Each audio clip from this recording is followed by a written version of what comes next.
राधे राधे जय एकविरा. तर लक्ष्मीपूजनासाठी एक दिवस आधी मी हार वगैरे करून ठेवले. सकाळी लक्ष्मीपूजनाची रांगोळी काढली, जेवण वगैरे करायला घेतला, नैवेद्यासाठी सगळा चणा डाळ कोबी घातली आणि भेंड्यांची भाजी, मटर पनीर मिक्स व्हेज अशी होती आणि खीर केली आणि मग पुऱ्या करायला घेतला, भात घातला. मग मी रेडी व्हायला गेली. रेडी झाली आणि नंतर देवाऱ्यात तोरण वगैरे लावायला घेतले.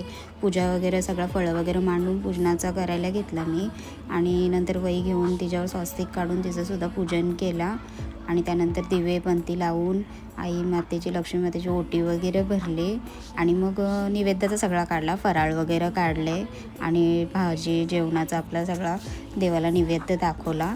दिवाळीत लक्ष्मीपूजन समृद्धी आणि ऐश्वर्यासाठी आपण करतो आणि लक्ष्मीची एकटीची पूजा नाही केली जात. त्या दिवशी श्रीहरीची सुद्धा आपण पूजा केली पाहिजे, कारण की लक्ष्मीची एकटीची पूजा केली तर ती उल्लूवर येते आणि लक्ष्मी एक ठिकाणी थांबत नाही, मग आपल्याला उल्लू बनून जाते. पण श्रीहरींसोबत पूजा जर आपण केली लक्ष्मी मातेची तर गरुडावर येते हरीबरोबर आणि जेव्हा आपली बुद्धी सरळ राहते.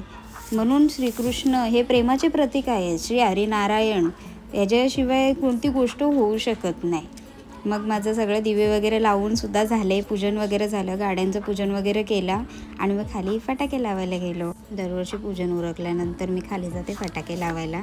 अन्विकने पण खूप फटाके लावले आणि पाऊस पडलेला वेळेवर, तर सगळं मस्त झाला सगळं पूजन वगैरे पण. चला तर मग राधे राधे.